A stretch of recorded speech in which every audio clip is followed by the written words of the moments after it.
नमस्कार जय हिंद साथियों, आप सभी का स्वागत अभिनंदन है आपके अपने टीटी फैमिली शिक्षकों के परिवार जायसवाल कोचिंग सेंटर पर पावर्ड बाय शिक्षा ही प्रकाश है। आज जो हम बात करने वाले हैं, आप सीडीपी यानी बाल विकास के प्रैक्टिस सॉल्व पेपर करेंगे। आज जो साथियों सॉल्व पेपर रहेगा वह आपके सीडीपी अर्थात बाल विकास का सॉल्व पेपर करेंगे। बाल विकास के सॉल्व पेपर में ये 30 प्रश्न रहेंगे जो आपके एग्जाम में आपके पेपर में पूछा गया प्रश्न रहेगा। यहाँ पे 30 प्रश्न करेंगे जो बहुत ही महत्वपूर्ण है, क्योंकि सभी को पता है 30 नंबर का मार्क्स का पूछा जाता है बाल विकास। 30 में से 25 प्लस का स्कोर बहुत ही महत्वपूर्ण है सिलेक्शन के लिए, अपने सपने को साकार करने के लिए। तो चलिए, क्या आप सभी लोग तैयार हैं? चलिए सभी लोग तैयार हो जाइएगा। चलिए शुरुआत करते हैं।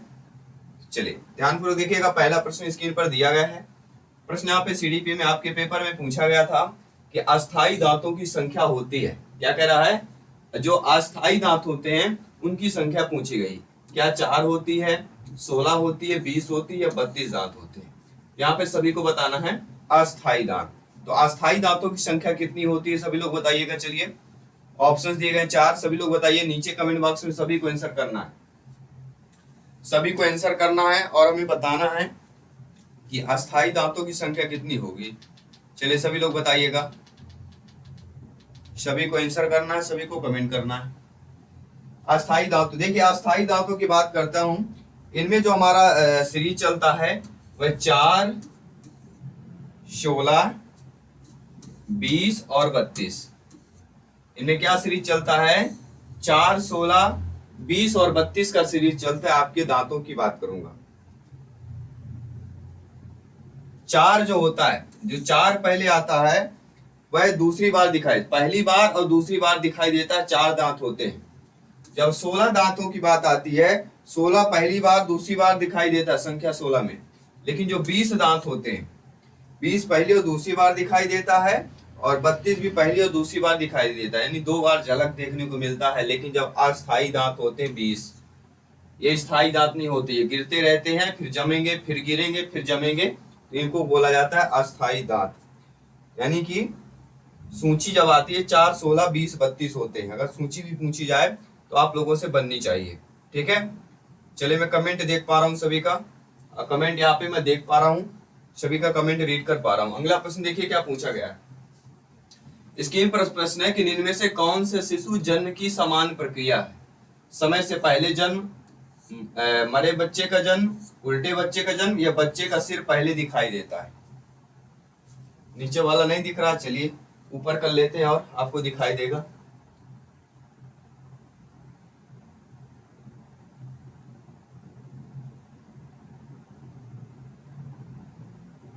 चलिए थोड़ा सा मैं जूम इन कर लेता हूं।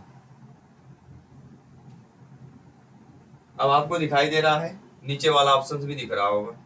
चलिए सभी लोग बताइए, शिशु जन्म की समान प्रक्रिया पूछी जा रही है। शिशु बच्चे जन्म की समान प्रक्रिया क्या होती है?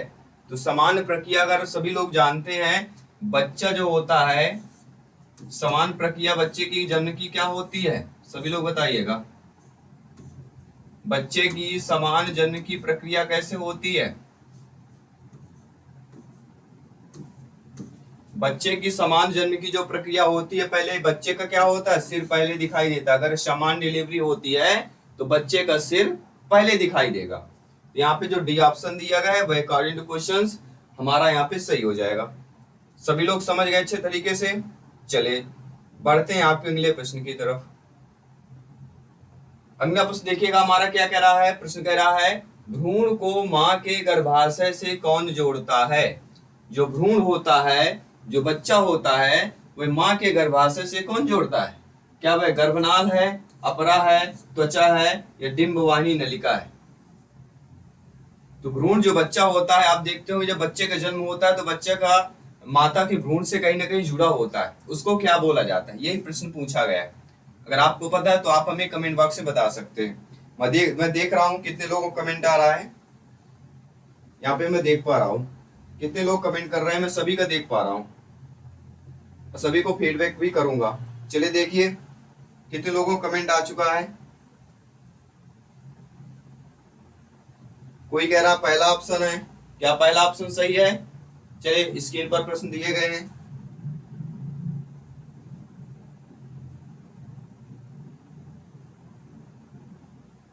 क्या गर्भनाल है, अपरा है, त्वचा है, डिंबवाहिनी?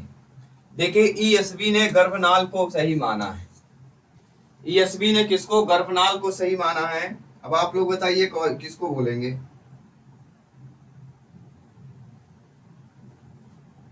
देखिए एक आपने नाम सुना होगा प्लेसेंटा, आपने एक नाम सुना होगा प्लेसेंटा, और दूसरा नाम आपने गर्भनाल सुना है।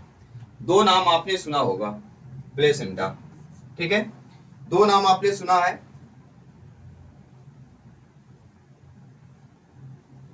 प्लेसेंटा जो होता है गर्भावस्था के दौरान, प्लेसेंटा जो होता है वह गर्भावस्था के दौरान विकसित हो रहे भ्रूण, जब भ्रूण विकसित होता है, जब भ्रूण क्या होता है, जब भ्रूण जो है विकसित होता है, समझिएगा, जब भ्रूण जो है विकसित होता है तब जो है मां के गर्भाशय की दीवार से जोड़ता है, उसको प्लेसेंटा बोला जाता है। और गर्भनाल, कहीं कहीं आपको अपरा भी देखने को मिलता है, अपरा भी कहीं कहीं देखने को मिलेगा आपको, कहीं आप गूगल में डालेंगे तो अपरा नाम आएगा, अपरा को हम प्लेसेंटा भी बोलते हैं।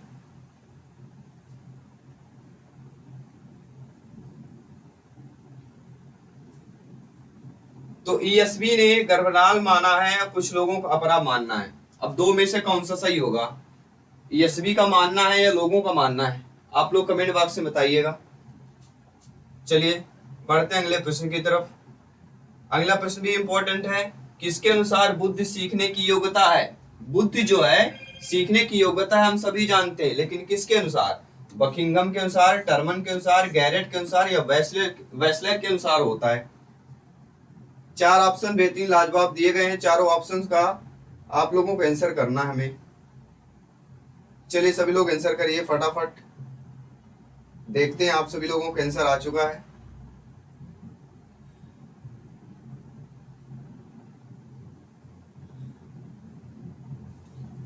तो राइट ऑप्शन क्या होगा? Buckingham. First option is the right answer, ESB ने सही माना है। इसके बाद बढ़ते हैं साथियों अगले प्रश्न की तरफ। ये तो बहुत ही अच्छा प्रश्न है, ये सभी लोग जानते हैं कि बुद्धि लब्ध का सूत्र क्या होता है? MA of CA multiplication 100 IQ बराबर होता है। MA मतलब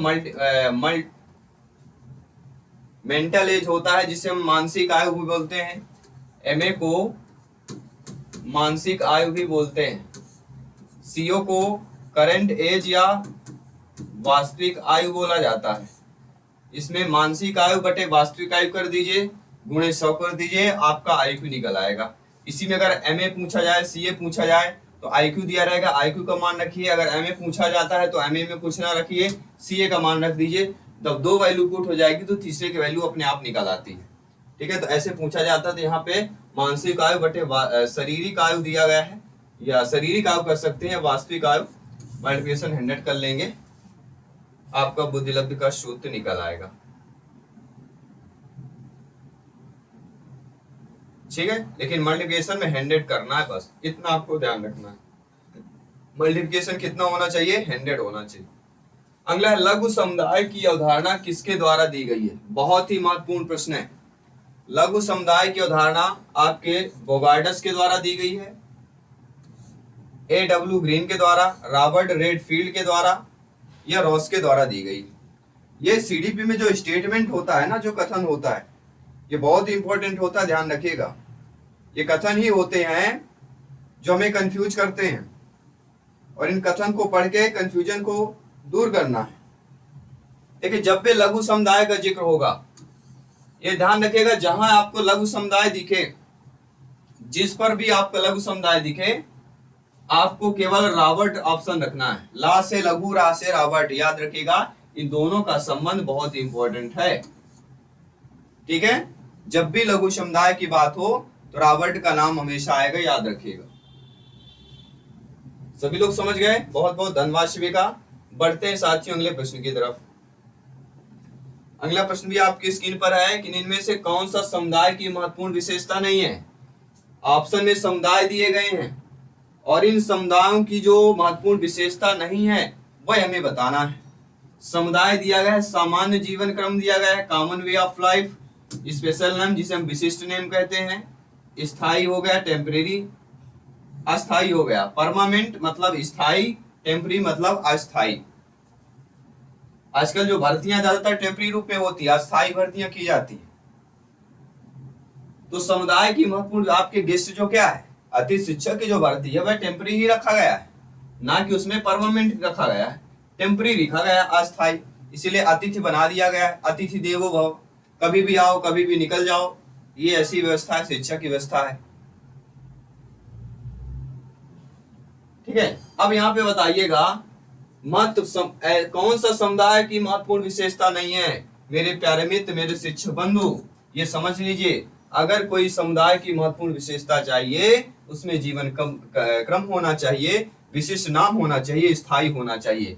जब ये तीन चीजें होती हैं, जब ये तीन चीजें होंगी, तब आप जो है समुदाय की महत्वपूर्ण विशेषता मानी जाएगी। लेकिन कह रहा जो अगर टेम्परेरी है, स्थायी है, वह समुदाय की महत्वपूर्ण विशेषता नहीं होती, अर्थात अतिथि शिक्षकों की कोई महत्वपूर्ण विशेषता नहीं है।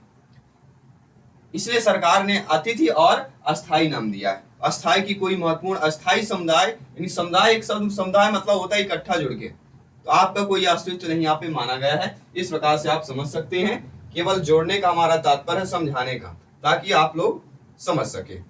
अब साथियों बढ़ेंगे अगले प्रश्न की तरफ। खाली स्थान दिया गया, किसको अभिप्रेरित शिक्षण का एक संकेत माना जाता है? कक्षा में अधिकतम उपस्थिति को माना जाएगा, शिक्षक द्वारा दिया गया सुधारात्मक कार्य को माना जाएगा, छात्रों द्वारा प्रश्न पूछना, या कक्षा में पूर्ण शांति, या pin drop silence. Pin drop silence वे होता है ये जो कक्षा में संपूर्ण शांति बनाए रखता है, उसको हम पिन ड्रॉप साइलेंट बोलते हैं। लेकिन किसको अभिप्रेरित शिक्षण के एक संकेत माना जाएगा? अब देखिए यहाँ पे समझिए, अभिप्रेरित शब्द भी दे दिया गया, यानी मोटिवेशन दिया गया है, और शिक्षण का एक संकेत माना जा रहा है, तो कहीं ना कहीं पॉजिटिव हमें ढूंढना पड़ेगा। अब हम ऑप्शन देखेंगे कि कक्षा में अधिकतम उपस्थिति, क्या अधिकतम उपस्थिति से अभिप्रेरित हो गए शिक्षण में? तो ये तो हम नहीं कह सकते हैं। शिक्षक द्वारा दिया गया सुधारात्मक कार्य, तो ये कुछ हद तक हो सकता है। लेकिन अगर बच्चों को अभिप्रेरित करना है, तो शिक्षण का सबसे महत्वपूर्ण संकेत है प्रश्न पूछना। क्योंकि बच्चों से जब हम प्रश्न पूछेंगे, अगर हम आपसे प्रश्न पूछते हैं इसी से रिलेटेड, तो आप क्या होंगे? अभिप्रेरित होंगे, मोटिवेशन होंगे, आप उसमें इंटरेस्ट लेंगे, इच्छुक बनेंगे। उसी प्रकार से जब आपका सिलेक्शन होगा, तब बच्चों से भी ऐसा करना है, बच्चों से या छात्रों द्वारा प्रश्न पूछना। छात्रों द्वारा मतलब बच्चे जब आपसे प्रश्न पूछेंगे, बच्चे कैसे प्रश्न पूछेंगे? जब उस टॉपिक से, उस सिलेबस से, उस बुक से, उस कंसेप्ट से, उस लेसन से बच्चे इंटरेस्ट होंगे, तो बच्चे प्रश्न पूछेंगे। जब बच्चे प्रश्न पूछेंगे, तब वह अभिप्रेरित शिक्षण का संकेत माना जाएगा। ये समझ, बच्चे प्रश्न पूछना चाहिए। जब कोई टॉपिक आप पढ़ा रहे हैं, अगर बच्चे उसमें प्रश्न पूछ रहे हैं, तो अभिप्रेरित शिक्षण का वह संकेत माना जाएगा। आइए बढ़ते अगले प्रश्न की तरफ। अगला प्रश्न है, अमूर्त तर्क और परिपक्व नैतिक तर्क की क्षमता पर पियाजे जी के संज्ञानात्मक विकास के सिद्धांत की स्थिति क्या है? पियाजे जी से पता है, जीन पियाजे जी कहते हैं, कभी मेरे तो भैया 10 नंबर का पूछ लिया जाता है, कभी मेरे से 12 नंबर का आएगा, कभी 5 नंबर सा, 5 नंबरी से कम नहीं आता है। जीन पियाजे जी से मनोवैज्ञानिक ऐसे मनोवैज्ञानिक है जो 5 नंबरी से कम नहीं आते हैं, कहते मुझे 5 नंबर से ऊपर ही भैया चाहिए, मेरे से 5 क्वेश्चन आना ही आना चाहिए। ध्यानपूर्वक समझिएगा कि अमूर्त तक दिया गया है। जीन पियाजे जी की चौथी अवस्था है, 11 से लेके 15 वर्ष तक की अवस्था, जिसे हम अमूर्त औपचारिक संक्रियात्मक अवस्था कहते हैं। ठीक है, क्या कहते हैं? अमूर्त औपचारिक संक्रियात्मक अवस्था कहते हैं। ध्यान रखिएगा। तो अमूर्त चौथी अवस्था आ गई, तो क्या ज्ञानेंद्रिय ये तो पहली अवस्था कहलाएगी? तो ये तो होगा ही नहीं। दूसरा है कंक्रीट ऑपरेशनल, ये भी नहीं हो सकता है। फिर तीसरा है फॉर्मल ऑपरेशनल। फॉर्मल ऑपरेशनल को हम क्या बोलते हैं, सभी लोग बताइएगा। फिर चौथा ऑप्शन दिया है प्री ऑपरेशनल, तो प्री भी नहीं हो सकता है, क्योंकि प्री ये कम वाले हैं। चौथी अवस्था कहीं ना कहीं यहाँ पे फॉर्मल ऑपरेशनल ही होगा। फिर फॉर्मल ऑपरेशनल क्यों होगा? अमूर्त तर्क, क्या दिया गया? अमूर्त तर्क और परिपक्व नैतिक तर्क की क्षमता पर पियाजे जी के संज्ञानात्मक विकास के सिद्धांत की स्थिति यहाँ पे क्या होगी? फॉर्मल ऑपरेशंस होगी, जिसे हम फॉर्मल ऑपरेशन बोलते हैं। जीन पियाजे जी की चतुर्थ अवस्था याद रखिएगा। यह एक क्वेश्चन इंपॉर्टेंट है साथियों, मेरे सभी मेरे सभी ब्रदर सिस्टर एंड टीचर जिनका सपना है अध्यापक अध्यापिका बनना, सभी को प्रणाम करता हूँ, सभी को जय हिंद करता हूँ, सभी को नमस्कार करता हूँ। अपने सपनों के लिए पढ़िए, दिन रात एक कर दीजिए लेकिन पढ़िए, क्योंकि शिक्षा ही है, ये कलम है ना, ये कलम से कुछ भी आप बदल सकते हैं। और मैंने बदलते हुए देखा, मैंने पैर से चल नहीं पाते हैं, जिला का अधिकारी बन जाते हैं, हाथ आंखों से देख नहीं पाते हैं, जिला के अधिकारी बन जाते हैं। कि शिक्षा की यह पावर है, तो शिक्षा को ग्रहण कीजिए, शिक्षा को अपना हथियार बनाइए, उस हथियार से नेगेटिविटी को सर्वनाश करिए, नकारात्मक को सर्वनाश करिए, पॉजिटिव बनिए और हमेशा पॉजिटिव अपने चारों तरफ जो है एनवायरनमेंट क्रिएट कीजिए। प्रश्न है, छात्रों में श्रम की भावना का विकास करने के लिए, अगर बच्चों में श्रम की भावना का विकास करना हो, श्रम मतलब मेहनत करने की आदत डालना, यह नहीं कि बैठे बैठे ही मिल जाए, ड्रीम 11 जैसे नहीं कहानी है 49 रुपए लगा दो बस करोड़पति बन जाओ, ऐसा नहीं बताना है। श्रम, छात्रों में श्रम की भावना का विकास करने के लिए शिक्षक को स्वयं श्रम करना चाहिए, शिक्षक को श्रम के महत्व पर व्याख्या देना चाहिए, विद्यार्थियों को समय समय पर श्रम करने का अवसर दिया जाए, या छात्रों को मेहनत कश लोगों का उदाहरण देना चाहिए। अब आप बताइए, आप लोग शिक्षक बनने जा रहे हैं, अध्यापक अध्यापिका बनने जा रहे हैं, जब आप शिक्षक बनेंगे, अध्यापक अध्यापिका बनेंगे, आप पर ये प्रश्न आएंगे। आप खुद सोचिए, आपकी नियुक्ति हो चुकी है, आप शिक्षक बन रहे हैं, इसी तरह बोर्ड में पढ़ा रहे हैं, तब बताइएगा कि छात्रों में श्रम की भावना का विकास करना हो तो आप क्या करेंगे। कहीं ना कहीं जब श्रम की भावना का विकास शब्द आता है ना, तो विकास क्या कहता है, देखिए किसी चीज का हमें विकास करना हो, अगर हमें विकास करना है तो उसे हमें क्या देना पड़ेगा, अवसर देना पड़ेगा, क्योंकि विकास एक ही बार में नहीं होता है, विकास को हमें अवसर देना पड़ता है। अर्थात विद्यार्थी बालक बालिका को समय पर श्रम करने का अवसर देना चाहिए। तो यहाँ पे जो थर्ड ऑप्शन दिया गया था वह हमारा सही हो जाएगा। अर्थात साथियों, आप अच्छे तरीके से समझ पा रहे होंगे। बढ़ते अगले प्रश्न की तरफ कि निम्नलिखित में से कौन सा कथन गलत है। हमने सीडीपी अभी नहीं पढ़ी है, फिर भी मैं आपको बताऊंगा, ऑप्शन से बताएंगे आप लोग कि कैसे गलत है, कैसे सही है, कैसे पहचानेंगे, उन शब्दों से पहचानेंगे, उनके अर्थ से समझा लेंगे, या उनका जो कह रहा है ना ऑप्शन, उससे हम समझ लेंगे कि प्रश्न सही है गलत नहीं है। ठीक है, चलिए ध्यानपूर्वक देखिएगा।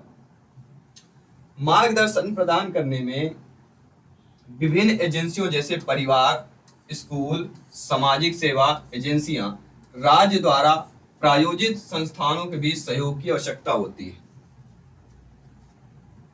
क्या होती है, आवश्यकता होती है मार्गदर्शन प्रदान करने के लिए। कि आप ये बताइए, अगर किसी को हमें मार्गदर्शन प्रदान करना हो, उसके लिए परिवार, स्कूल, सामाजिक सेवा एजेंसियां या राज्य द्वारा प्रायोजित स्थानों के बीच सहयोग की आवश्यकता पड़ेगी, या प्रत्येक विद्यालय में एक परामर्शदाता की नियुक्ति की जानी चाहिए जो मार्गदर्शन की तकनीक को पूर्णतः प्रशिक्षित हो। तो बिल्कुल सही बात है, अगर हमें मार्गदर्शन करना तो उसमें परिवार, स्कूल, सामाजिक ये जो एजेंसियां हैं, जो राज्य द्वारा प्रायोजित संस्थान है, उनके बीच सहयोग की आवश्यकता होती है। क्योंकि जो ग्रुप में कार्य होता है, जो समूह में कार्य होता है, जो जुड़ के कार्य होता है, वह अलग होके कार्य नहीं होता, ये ध्यान रखिएगा। प्रत्येक विद्यालय में अगर एक परामर्शदाता की नियुक्ति कर दी जानी चाहिए, तो जो मार्गदर्शन की तकनीक को पूर्णतः प्रशिक्षित हो, अगर उसे मार्गदर्शन की तकनीक को प्रशिक्षित है तो वह क्या करेगा, अच्छे तरीके से विद्यालय परिसर को बेहतर तरीके से बच्चों को, शिक्षकों को सामंजस्य बना के रख पाएंगे। कह रहा वीजा लेने के लिए, इंटरव्यू बोर्ड में जाने से पहले विदेशों में जाने के लिए लोग आजकल काउंसलिंग लेते हैं। ये भी कथन सही है, बिल्कुल लेते हैं आजकल बिल्कुल काउंसलिंग हो रही है, तो ये भी हम कह सकते हैं सही दिया गया है। अब बचता है हमारा फोर्थ ऑप्शन। फोर्थ ऑप्शन को देखिए ध्यानपूर्वक और बताइएगा हमें। ठीक है, चलिए फोर्थ ऑप्शन को बताइए अच्छे तरीके से। फोर्थ ऑप्शन कह रहा है किसी संस्थान से जुड़ने से पहले छात्रों और अभिभावकों के लिए काउंसलिंग अनिवार्य है। अब यहाँ पे अनिवार्य शब्द जो दे दिया गया, यहाँ पे आप लोग देखिएगा एक अनिवार्य शब्द दिया गया है। जो ये अनिवार्य शब्द दे दिया गया ना, ये शब्द अनिवार्य शब्द हमें बता रहा है कि ये निगेटिव हो जाएगा। अनिवार्य शब्द हमें क्या बता रहा है कि यह निगेटिव हो जाएगा, ये ध्यान रखिएगा। किसी संस्थान से जुड़ने से पहले छात्र अभिभावकों के लिए काउंसलिंग करना चाहिए। तो ये जो अनिवार्य शब्द दिया गया है, अनिवार्य हमें बता रहा है कि हमारा क्या हो जाएगा, नेगेटिव हो जाएगा। ठीक है, सभी लोग अच्छे तरीके से समझ पाए होंगे। चलिए बढ़ते हैं अगले प्रश्न की तरफ। अगला प्रश्न देख लेते हैं।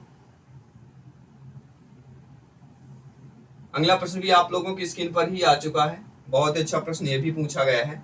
प्रश्न पूछा जा रहा है कि भाषा और सोच की अंतर निर्भरता के बारे में दिए गए दो विचार के मामले एक दूसरे से भिन्न है। अब देखिए यहाँ पे समझिएगा प्रश्न को, क्योंकि प्रश्न को समझ के जाइएगा तभी आप एग्जाम में हाल में बेहतर तरीके से आप डिफिनेशन कर पाएंगे, समझ पाएंगे, सटीक उत्तर दे पाएंगे। सटीक उत्तर देने के लिए आपको समझना पड़ेगा, याद रखिएगा। समझना है उसके लिए आपको सटीक चीजें पता होनी चाहिए। भाषा और सोच की अंतर निर्भरता के बारे में दिए गए दो विचार।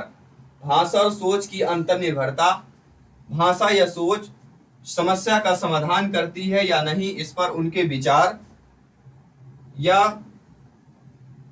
भाषा सोच को निर्धारण या इसके उलट कार्य करती है या नहीं, इस पर उनके विचार, या उपरोक्त में से कोई नहीं। ये थोड़ा अटपटा प्रश्न पूछा गया है। अटपटा प्रश्न के लिए एक अटपटा उत्तर ही सही होता है। कैसे होता है? भाषा और सोच अंतर निर्भरता के बारे में दिए गए दो विचार किसके मामले में एक दूसरे से भिन्न होते हैं। देखिए, भाषा और सोच के अंतर निर्भरता को भिन्नता नहीं होंगे, क्योंकि हमारा भाषा और सोच में अंतर निर्भरता होती है। क्योंकि भाषा में व्यक्तिगत विभिन्नताएं होती, सभी की सोच बराबर तो हो नहीं सकती है, इसलिए हम अंतर निर्भरता हो सकती है सर। भाषा या सोच समस्या का समाधान करती है या नहीं, इस पर उनके विचार। तो कहीं ना कहीं ये दो भाषा सोच की अंतर निर्भरता के बारे में एक दूसरे से भिन्न तो नहीं दिख रहे, लेकिन जो हमारा अगला ऑप्शन कह रहा है, इसको ध्यानपूर्वक देखिएगा कि भाषा और सोच को निर्धारण या उसके उलट कार्य करती है या नहीं, इस पर उनके विचार, ये भिन्न हो जाएगा। भाषा सोच को निर्धारण या उसके उलट कार्य करती है या नहीं, इस पर उनके विचार। अभी भिन्नताएं होगी, क्योंकि विचार जो शब्द दे दिया गया ना, विचार किस पर विचार? उसके उलट कार्य कर पर, तो विचार विभिन्न होंगे। लेकिन आप देखेंगे इसमें भाषा सोच की अंतर निर्भरता समस्या दे दिया गया, लेकिन यह कह रहा है सोच निर्धारण और इसके उलट कार्य दे दिया गया। इसलिए कहीं ना कहीं ये आपका दोनों में भिन्न लग रहा है। मतलब भाषा और सोच की अंतर निर्भरता में दिए गए जो दो विचार दिए गए हैं वो एक दूसरे से भिन्न हो जाते हैं। बढ़ते हैं अगले प्रश्न की तरफ। अगला प्रश्न देखिएगा कि बुद्धिमत्ता परीक्षण की माप कौन करता है? प्रचालन योग, परिभाषित बुद्धिमत्ता, मात्रात्मक बुद्धिमत्ता, गुणात्मक या स्मरण। सभी लोग बताइए। जब तक मैं पानी पी लेता हूं, जब तक आप लोग कमेंट करके बताइए जल्दी से कौन सा सही होने वाला है। सभी लोग बताइएगा।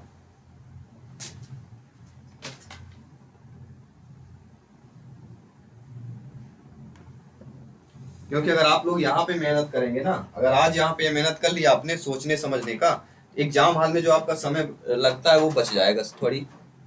सॉरी दोस्तों, मेरा सिर आ गया था कैमरे पे। चलिए,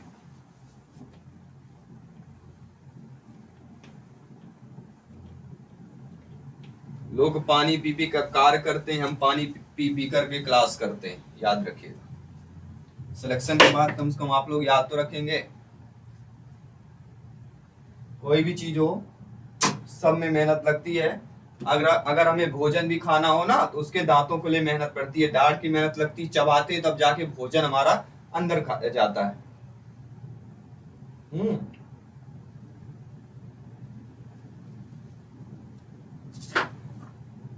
चलिए, आपने कमेंट कर दिया होगा, मुझे लगा, ऐसा लग रहा है, मुझे ऐसा महसूस हो रहा है कि आप लोगों ने कमेंट कर दिया है। चलिए, मैं कमेंट भी देख पा रहा हूं, यहाँ पे कमेंट देख रहा हूं सभी के।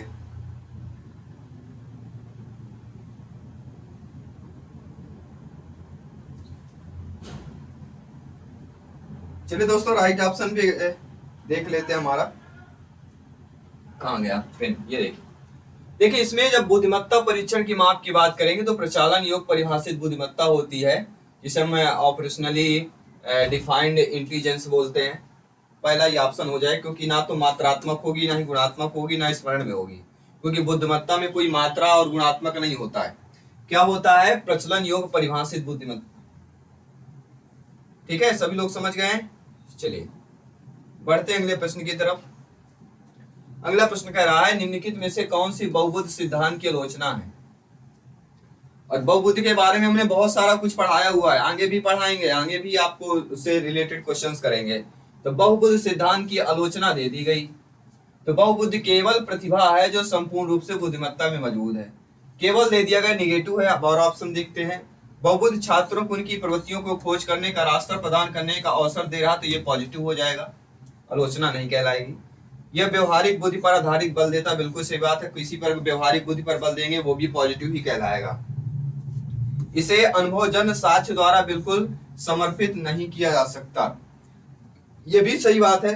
जो बुद्धि होती है, अगर अनुभवजन्य साक्ष्य द्वारा बिल्कुल समर्पित नहीं कर सकते, बिल्कुल तरीके से कुछ किया जा सकता, बिल्कुल नहीं किया जा सकता।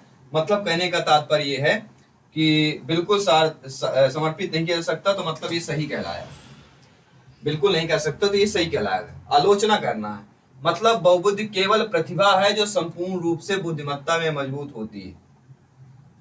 ये कह रहा है जो आपकी बुद्धिलब्ध होती है ना, जो बहुबुद्धि होती है वह केवल प्रतिभा है जो संपूर्ण रूप से बुद्धिमत्ता में मौजूद होती है। यह बहुबुद्धि सिद्धांत की आलोचना है।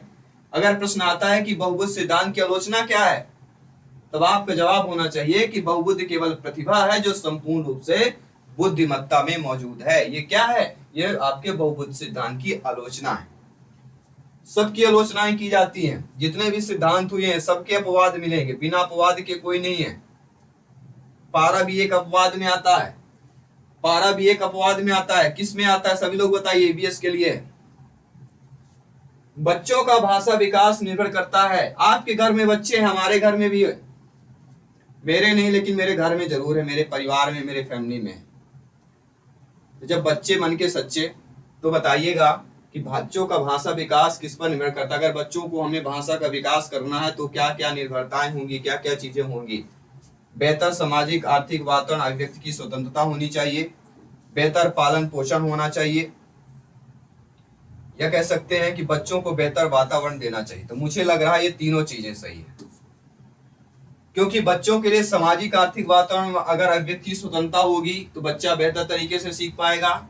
अगर बेहतर पालन पोषण हो गया, इन्वायरमेंट अच्छा मिला, तो बच्चा सीख पाएगा। बच्चे को बेहतर अगर वातावरण दे दिया जा रहा है, पालन पोषण किया, तब तो सीख पाएगा। तीनों पॉजिटिव है, मतलब यहाँ पे कहीं ना कहीं उपरोक्त सही वाला ऑप्शन होगा। अब दिया गया पर्यावरणीय असर, दे दिया गया। चौथा ऑप्शन कह रहा है पर्यावरणीय असर, मतलब उपरोक्त सभी ऑप्शन नहीं दिया गया है। जो उपरोक्त सभी ऑप्शन ना दिया गया हो तब हम क्या करना चाहिए हमें? सभी लोग बताइए, जब ऐसे ऑप्शन आए, उपरोक्त सभी वाला ऑप्शन ना दिया गया हो, तो हमें क्या करना चाहिए? एक चीज हमें करना चाहिए, वो चीज क्या है? वो चीज ये है, जब सभी काफी सारे ऑप्शन दिए गए उसमें, मतलब बच्चों को अगर भाषा विकास करना है तो उसके लिए बेहतर सामाजिक आर्थिक वातावरण, अभिव्यक्ति की स्वतंत्रता। कहीं ना कहीं अगर बच्चों में स्वतंत्रता दी जाती है तो भाषा विकास बेहतर तरीके से हो सकता है। बच्चों में स्वतंत्रता दी जा रही, सीखने में स्वतंत्रता दी जा रही, ये भी समझना है। तो स्वतंत्रता शब्द कहीं ना कहीं इनसे पॉजिटिव लग रहा है, और इनमें सामाजिक भी आ रहा है, वातावरण भी आ रहा है, आर्थिक रूप में भी होता है। सामाजिक आर्थिक इन दोनों को जोड़ दिया गया है, जो सबके लिए महत्वपूर्ण है। वातावरण भी जोड़ दिया गया, इसलिए पहला ऑप्शन यहाँ पे सही मानेंगे। इसलिए कहते हैं पहले सभी ऑप्शन को पढ़िए, इसके बाद ही हम डिसाइड करते हैं कि कौन सा सही होगा, कौन सा गलत होगा। क्या हमारा ऐसा करना सही है? सभी लोग बताइएगा। अगला है, एक बच्चे द्वारा विचार निर्माण के बारे में निम्नलिखित में से कौन सा कथन सही दिया गया है? कि विचार विश्वव्यापी होता है, विचार श्रेणीबद्ध नहीं है, विचार विकास का एक निर्धारित पैटर्न है। बिल्कुल सही बात है। पैटर्न सब जो दे दिया गया ना, ये बता रहा है, क्योंकि हमें भी पता है अगर हमें सिलेक्शन पाना है उसके लिए हमारे लिए भी पैटर्न है। क्या पैटर्न होता है? सभी लोग बताइए, हमारे लिए क्या पैटर्न मायने रखता है? अगर हमें सिलेक्शन पाना है, हमारे लिए क्या पैटर्न कार्य करता है? हमारे लिए पैटर्न कार्य करता है सिलेबस को देखना। 30-30 नंबर के सभी अभी आ रहे हैं। चयन परीक्षा का सिलेबस आ जाए, सिलेबस के बाद पता चलेगा कौन क्या आता है। EVS हो गया, मैथ्स हो गया, हिंदी हो गई, संस्कृत और इंग्लिश भी हो गई, और क्या बचा? EVS, maths, Hindi, Sanskrit, CDP बाल विकास, ये 5 सब्जेक्ट आते हैं, सभी को पता ही होगा। तो हमें क्या है, हमें पढ़ना पड़ेगा, एक ही दिन सभी नहीं पढ़ सकते। उसके लिए हमें क्या करना पड़ेगा, पैटर्न बनाना पड़ेगा, पैटर्न के अनुसार हमें पढ़ना पड़ेगा। उसी प्रकार यहाँ पर भी लागू होता है। पर विचार, क्योंकि कहीं ना कहीं हमें विकास करना है, सिलेक्शन पाना, उसके लिए हम पैटर्न बनाते हैं, इतने इतने दिन में इतना पढ़ लेना है, फिर प्रैक्टिस सेट करेंगे, मॉडल पेपर करेंगे। हमारा भी पैटर्न बना हुआ कि आपका कैसे सिलेबस पूरा करेंगे, फिर प्रैक्टिस सेट भी कराएंगे, टॉपर नोट्स भी देना है, सब कुछ देना है, तो हमारा भी पैटर्न है। तो पैटर्न के अकॉर्डिंग विकास निर्धारित होता है, ये सही बात दिया गया, बिल्कुल है। अगर किसी बच्चे द्वारा विचार निर्माण के में जो अगर कथन सही पूछा जाए, तो विचार विकास के एक महत्वपूर्ण निर्धारित पैटर्न होता है, बिल्कुल सटीक और सही बैठता है। ठीक है, चलिए बढ़ते हैं साथियों अगले प्रश्न की तरफ। निम्नलिखित में से कौन सा एक तरीका नहीं है जिससे शिक्षक अर्जित ज्ञान को व्यवहारिक परिदृश्यों में स्थानांतरित करने के लिए प्रोत्साहित कर सके? ऐसा तरीका एक नहीं, मतलब एक तरीका निगेटिव दिया गया जो नहीं होगा, बाकी होंगे। अब देखते हैं कौन कौन से दिया गया है। संकल्पनाओं को समझाने के लिए प्रमाणिक रूपकों का प्रयोग करना, तो यह व्यवहारिक परिदृश्यों में जो है तरीका कहलाएगा। रट कर रखने का अवसर, तो रट कर मतलब जो रोट शब्द दे दिया गया ना, रोट शब्द निगेटिव होता है, रट कर, तो रट कर सीखने का अभ्यास करना, ये हमारा एक तरीका नहीं होगा जिससे शिक्षक अर्जित ज्ञान को व्यवहारिक परिदृश्यों में स्थानांतरित करने के लिए प्रोत्साहित कर सके। रटने का प्रोत्साहित आप नहीं कर सकते हैं, बाकी विषयों को पढ़ाने में प्रोत्साहित कर सकते हैं। छात्रों को ज्ञान का पूर्ण ज्ञान होना चाहिए, इसमें आप प्रोत्साहित कर सकते हैं। और जो संकल्पनाएं होती हैं उनको समझने के लिए आप प्रमाणिक रूपों का प्रयोग कर सकते हैं। जो भी प्रमाणिक रूप है उनका उपयोग करके आप बच्चों को जो है समझा सकते हैं। ठीक है, सभी लोग समझ गए ना? चलिए, बहुत अच्छे तरीके से बढ़ते हैं अगले प्रश्न की तरफ। अब देखिएगा अगला प्रश्न हमारा क्या दिया गया है। अगला प्रश्न हमारा कह रहा है, बहुत ही अच्छा प्रश्न दिया गया है, सभी लोग देखिएगा, समझिएगा। प्रश्न यहाँ पे कह रहा है कि बच्चे के जीवन में किस प्रकार की वृद्धि और विकास देखा जाता है? जो बच्चा का जीवन है, उस बच्चे के जीवन में किस प्रकार की वृद्धि और विकास देखा जाता है? क्या क्लियर नहीं दिख रहे हैं क्या? फंट मुझे लग रहा है धूमिल दिख रहा है, क्या सही है? सभी लोग बताइएगा, क्या फ्रंट यहाँ पे धूमिल दिख रहा है? इसको मैं क्लियर करने की कोशिश करूंगा। अब क्लियर दिख रहा है आपको? यस, आ गया, चलिए क्लियर आ गया। देखिए यहाँ पे प्रश्न दिया गया है कि बच्चे के जीवन में किस प्रकार की वृद्धि और विकास देखी जाती है? भौतिक, भावात्मक, बौद्धिक, बिल्कुल सही बात है। भौतिक रूप में भी होता है, भावनात्मक रूप में भी होता है, बौद्धिक रूप में भी होता है। जब तीनों रूप एक साथ दे दिया गया तो यही सही होगा, क्योंकि सामाजिक, संज्ञानात्मक, आध्यात्मिक, तो ये अलग अलग दिया गया। जब तीनों में हमें पॉजिटिव दिया गया है, तीन चीजें हमें एक ही ऑप्शन पे मिल रही हैं जो सकारात्मक है, पॉजिटिव है, तो इनको समझना है। बढ़ते हैं अगले प्रश्न की तरफ। अब देखिए अगला प्रश्न क्या कह रहा है। देखिए अगला प्रश्न कह रहा है कि नीचे दिए गए कथनों पर विश्लेषण करना और सही विकल्पों का चयन करना है। कथन दिया गया कि पहली बार माता को अधिक प्रसव पीड़ा हो सकती है और गर्भ के अधिक असहज या संकुचन हो सकता है। कथन हमारा कह रहा है कि एक माँ जो दूसरे या बाद के बच्चे की उम्मीद कर रही है, वह पहली बार की तुलना में अधिक तेजी से जन्म देगी।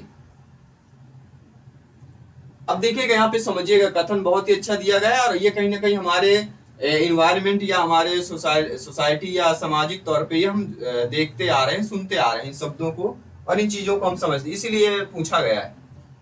ठीक है ना? चलिए इसको समझिएगा। कह रहा है पहली बार माता को अधिक प्रसव पीड़ा हो सकती है, कोई भी चीज हो पहली बार हो पीड़ा होगी। गर्भ के अधिक असहज संकुचन हो सकते हैं। फिर कह रहा है कि एक माँ जो दूसरे या बाद के बच्चे की उम्मीद कर रही है, वह पहली बार की तुलना में अधिक तेजी से जन्म दे देगी। तो कहीं ना कहीं इसका यह तात्पर्य होता है अनुभव। जो चीज हम एक बार कर चुके होते हैं उसका कहीं ना कहीं हमें अनुभव का फायदा होता है। ठीक है, अगर आप भी मान लीजिए एक बार आपने एग्जाम दिया, पात्रता परीक्षा आपने क्वालिफाइड किया, तो लगभग सेम ही होता है। 80% मान लीजिए सेम रहेगा, 15 से 20% होगा, थोड़ा लेवल ज्यादा कर दिया जाता है। अब इसमें आपको यह ध्यान देना है कि वही चीजें आपकी फिर से अब कुछ ना कुछ आपको क्या हुआ, अनुभव प्राप्त हो वहां से, तो वही चीज यहाँ पे भी आप लागू हो सकती। जो चीज हमारे साथ हो चुकी होती है अगर दोबारा होती तो कहीं ना कहीं वो चीजें हमें नॉलेज में होती हैं, कुछ चीजें हमें एब्जॉर्व कर सकते हैं। तो कहीं ना कहीं दोनों कथन हमारे यहाँ पे सही दिए गए, इसलिए पहला ऑप्शन यहाँ पे सही हो जाएगा। ठीक है, चलिए बढ़ते हैं अगले प्रश्न की तरफ। अगला प्रश्न क्या कह रहा है कि बच्चों द्वारा बिस्तर गीला करना किसकी मदद से कम किया जा सकता है। अक्सर घर में होता है कि बच्चे देखते होंगे बिस्तर गीला कर देते हैं। आप लोगों ने भी किया, हमने भी किया बचपन में, सबने किया। इसे हंसने की बात नहीं कि आप लोग हंसे, हंसने की बात नहीं, सबने किया है, हमने भी किया, आपने भी किया है। वो बचपन ही क्या जो बिस्तर गीला ना किया हो, वो बचपन ही कैसा जिसमें बिस्तर गीला ना हुआ हो, और वो जवानी ही कैसी, वो बचपन ही कैसा जिसमें बिस्तर गीला ना हुआ हो, और वो जवानी कैसी जिसमें हाथ पीला ना हुआ हो। तो किसका किसका हाथ पीला हो चुका है, किसका नहीं हुआ, सभी लोग बताइएगा। ठीक है, बच्चों द्वारा बिस्तर गीला करना किसकी मदद से कम किया जा सकता है। घर का सुकून भरा माहौल, या गीला नहीं करने के लिए अति प्रशंसा, डांटना और पीटना, या पनिशमेंट बेस्ड अप्रोच, या इसे हम कहते हैं दंड आधारित दृष्टिकोण। क्या कहते हैं देख लेंगे, दंड आधारित दृष्टिकोण बोला जाता है। अब इसमें देखिएगा, अब बताइएगा इसमें क्या सही होगा। सभी लोग बताइएगा कि बच्चों द्वारा बिस्तर गीला करने किसकी मदद से कम किया जा सकता है। कहीं ना कहीं घर का सुकून भरा माहौल दे, रिलैक्स होम एटमॉस्फेयर। माहौल मतलब एटमॉस्फेयर, ये रिलैक्स शब्द दे दिया गया ना, रिलैक्स से ही पता चलता है ये कम कर सकते हैं। क्योंकि बाकी सारे डांटना पीटना ये सब जो दिया गया सब निगेटिविटी है, सब निगेटिव चीजें इसमें दी गई। निगेटिव चीजें हम जानते हैं, दूर से ही भगा देते हैं निगेटिव को। निगेटिव को हम अपने पास नहीं रखते, याद रखिएगा, हम पॉजिटिव रखते हैं। प्रश्न है किशोर न्याय अर्थात बच्चों की देखभाल संरक्षण नियम जो 2015 के अनुसार है, जांच या ट्रायल के दौरान बाद में किस उम्र तक बच्चों को सुरक्षित स्थान में रखा जाना चाहिए, जिसके बाद बाल न्यायालय द्वारा बच्चे का मूल्यांकन किया जाएगा। 18 वर्ष, 20 वर्ष, 21 वर्ष या 23 वर्ष, किस वर्ष रखा जाना चाहिए, सभी लोग बताइए। सभी लोग अच्छे तरीके से बताइएगा किस वर्ष रखा जाना चाहिए।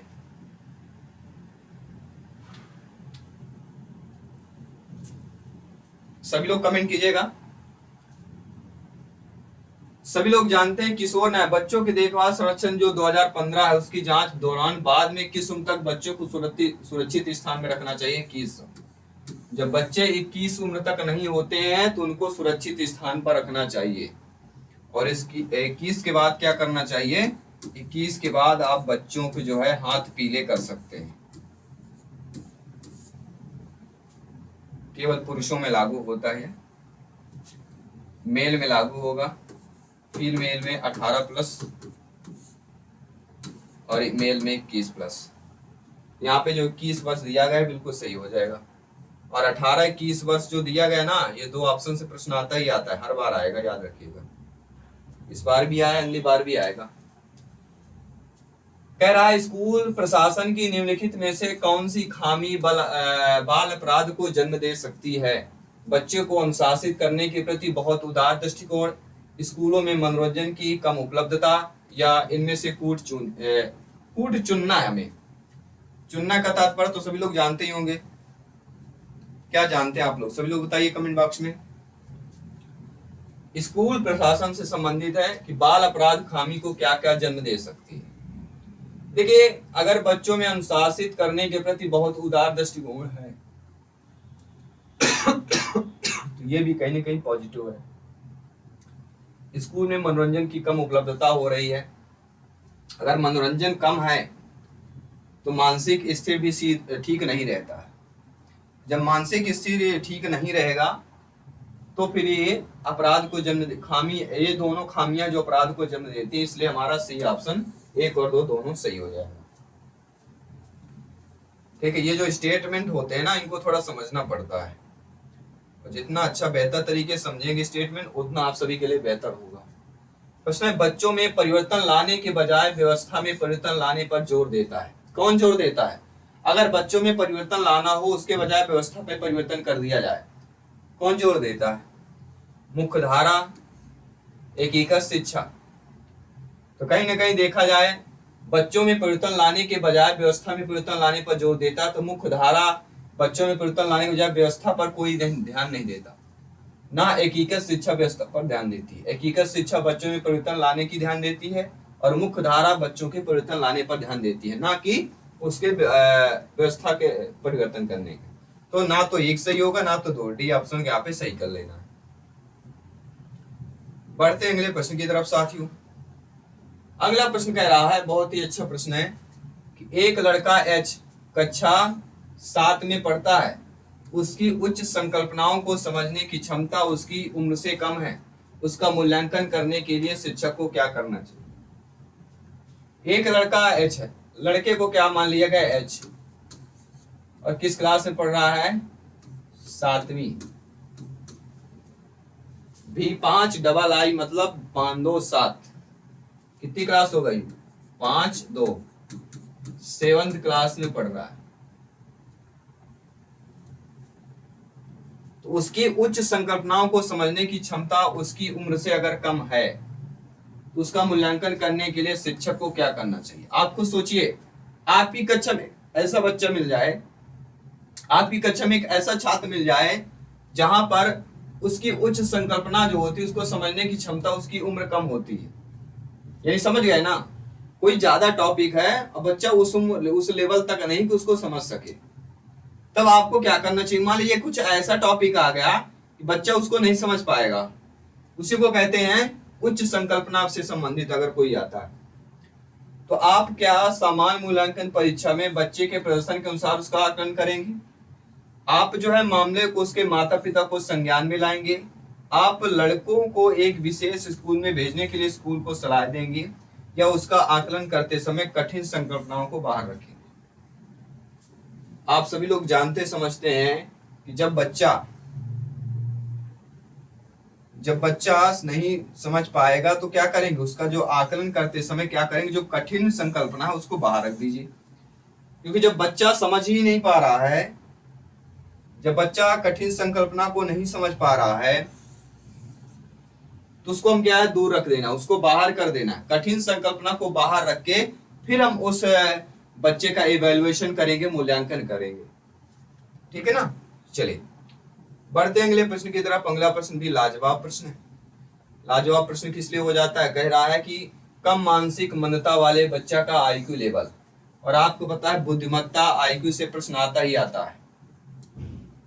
बुद्धिमत्ता जो होती है उससे संबंधित आपके पेपर, आपके एग्जाम में प्रश्न आएगा। अब आप लोग बताइए, यहाँ पे आप लोगों को बताना है कि कम मानसिक मंदता को हम क्या कहते हैं। और ये जो चीजें मैं आपको बताने वाला हूँ ये बहुत ही इंपॉर्टेंट है आप सभी के लिए, मेरे प्यारे मित्र, मेरे शिक्षक बंधु, मेरे भावी अध्यापक अध्यापिकाएं। आप सभी के लिए A to Z बहुत ही इंपॉर्टेंट कह सकते हैं। क्यों इंपॉर्टेंट होता है ये भी हम आपको बताने वाले हैं।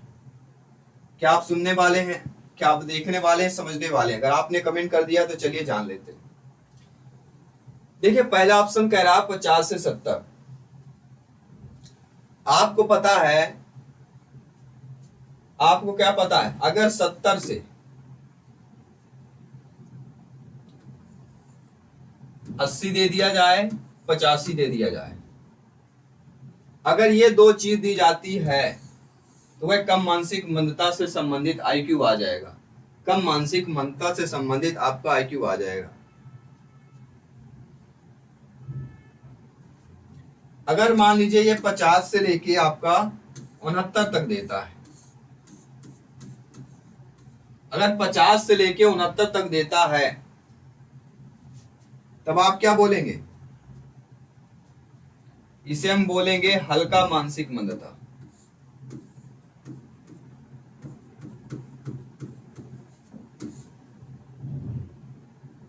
क्या बोलेंगे? हल्का मानसिक मंदता।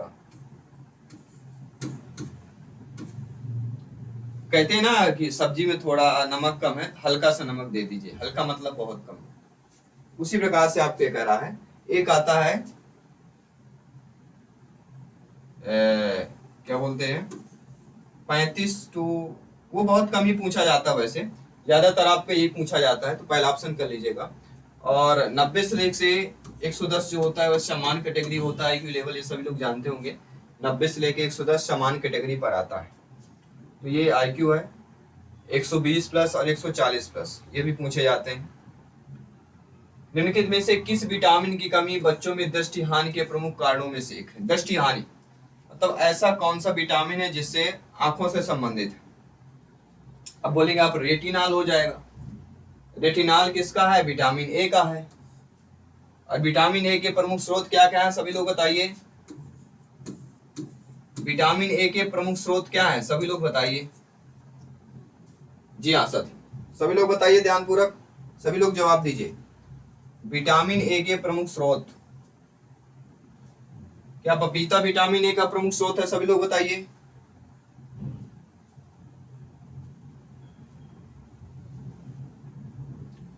देखिए सबसे ज्यादा विटामिन ए गाजर, अंडे भी होते हैं, अंडे की जो जर्दी होती है वो भी कार्य करता है। मछली का तेल भी होता है, बहुत सारे ऐसे होते हैं जो विटामिन ए के प्रमुख स्रोत हैं। बढ़ते हैं अगले प्रश्न की तरफ। अगला प्रश्न कह रहा है कि निम्नलिखित में से क्या तंत्रिका तंत्रीय दुर्बलताओं के कारणों में शामिल जो अधिगम अशक्तता का कारण बन सकता है? देखिए अधिगम अशक्तता से भी प्रश्न आया है। क्या वह अनुमानसिकता है या बच्चों का कुपोषण है? सभी लोग जानते हैं अगर तंत्रिका तंत्र में दुर्बलता के कारण दिया गया, क्या कह रहा है? अगर कोई भी जब तंत्रिका तंत्र होती है उसमें दुर्बलता की बात की जाती है, तंत्रिका तंत्र में दुर्बलता के कारणों को शामिल किया जा रहा है, तो अधिगम अशक्तता का कारण क्या बनेगा? अनुवांशिकता भी बन सकती है, बच्चे का कुपोषण भी हो सकता है। क्योंकि तंत्रिका तंत्र में दुर्बलता है इसलिए अनुवांशिकता पर भी प्रभाव पड़ेगा, बच्चे के कुपोषण पर भी प्रभाव पड़ सकता है। दोनों चीजें सही दी गई, मतलब जो सी ऑप्शन दिया गया है वह हमारा यहाँ पे सही हो जाएगा। चलिए 2-3 प्रश्न बचे हुए हैं, कंप्लीट करते हैं, इस क्लास को कंप्लीट करते हैं।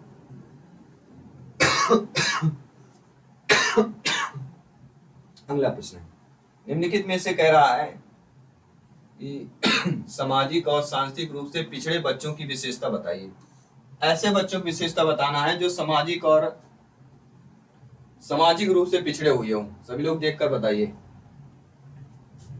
थोड़ा सा जूम कर देता हूं, आपको समझ में आएगा। अब दिख रहा होगा अच्छी तरीके से, सही दिख रहा ना सभी को? हाँ।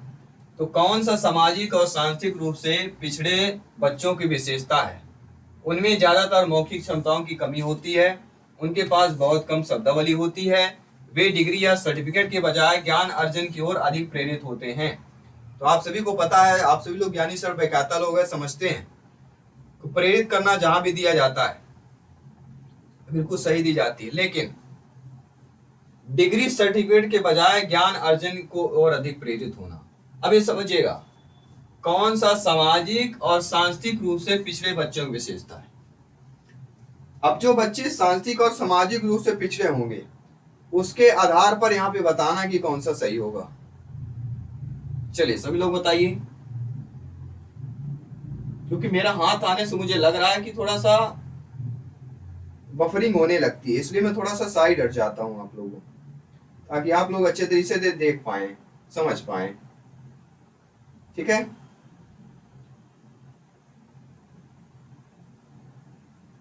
चलिए सभी लोग बताइए सामाजिक और सांस्कृतिक रूप से पिछड़े बच्चों की विशेषता क्या क्या हो सकती है।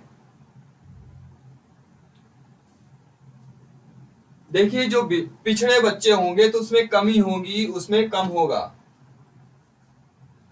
पिछड़े बच्चे मतलब कमी होनी चाहिए। तो पहला और दो, वे डिग्री सर्टिफिकेट बजाकर ज्ञान अर्जन की ओर अधिक प्रेरित होते हैं। तो पिछड़े बच्चों की विशेषता नहीं होती है कि पिछड़े बच्चों की विशेषता होगी। विशेषता मतलब कमी, निगेटिव को पकड़ता है। नेगेटिव प्रश्न जो होता है वह निगेटिविटी को पकड़ता है। क्योंकि अगर कीड़ों की बात आती है, गंदे नाली के कीड़ों की बात आती है, तो नाली का ही जिक्र होगा, आप उसकी दवाई नहीं ढूंढने जाएंगे, ठीक है ना। तो क्योंकि निगेटिव पूछा जा रहा है, कीड़े कहाँ होते हैं, नाली में होते हैं।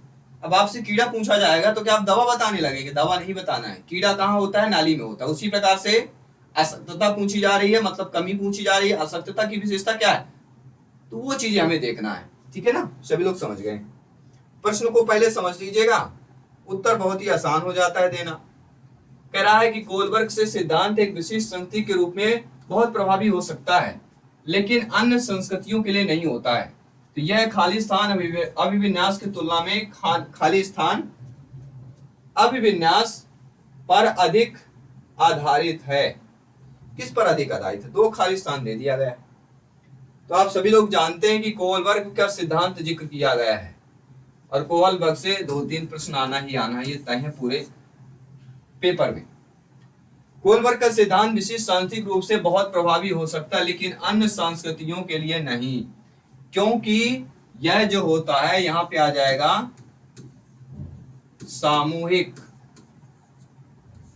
सामूहिक अभिविन्यास की तुलना में व्यक्तिवादी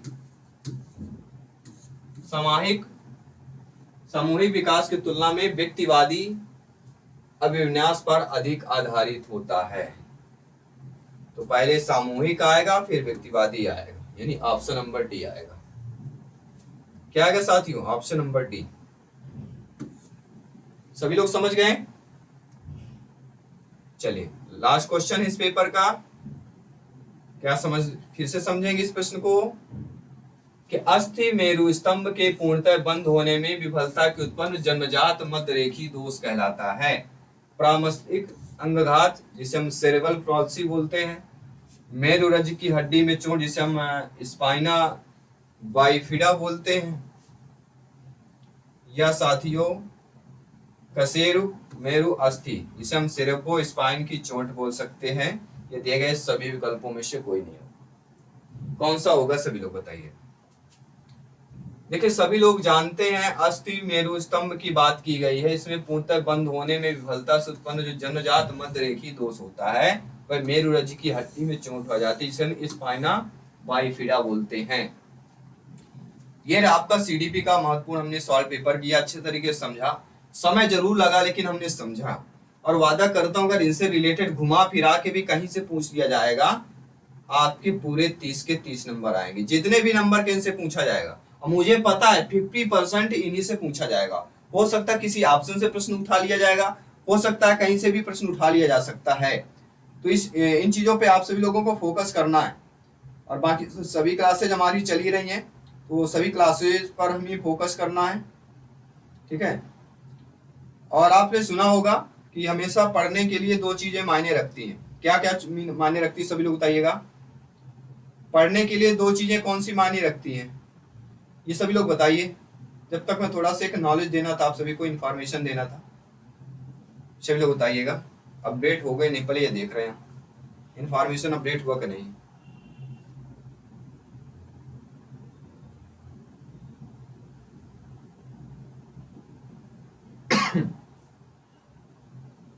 चलिए देखिए अभी कुछ नहीं आ रहा है। देखिए हमेशा याद रखिएगा जो संघर्ष हम कर रहे हैं ना, जो मेहनत कर रहे हैं, तो संघर्ष ही जीवन का सार होता है। संघर्ष ही जीवन का सार होता है, इसके बिना कोई सफलता नहीं मिलती है। तो ये जान लीजिए, अगर सफलता के लिए आपने अक्सर पैर उठाया है तो संघर्ष आपको करना पड़ेगा। और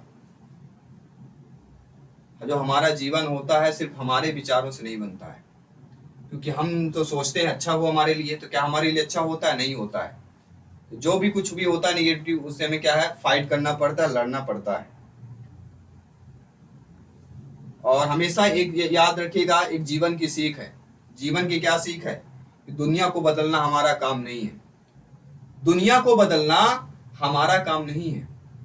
दुनिया को बदलना हमारा काम नहीं है। हमारा काम है प्रकृति के साथ जो बहाव आती है उसमें बह जाना है। जैसा देश वैसा भेष, किसने कहा था? सभी बताइए, ये कौन से? दुनिया को बदलना हमारा काम नहीं है, हमारा काम है प्रकृति के बहाव के साथ बह जाना। राधे राधे गुण गाते जाइए, तैयारी करते जाइए, माँ सरस्वती की कृपा से आपका सपना साकार होगा, माता पिता का सपना साकार होगा। और ये हमेशा रखिएगा। और उठो जागो, तब तक मत रुको जब तक लक्ष्य की प्राप्ति न हो जाए। जय हिंद, वंदे मातरम।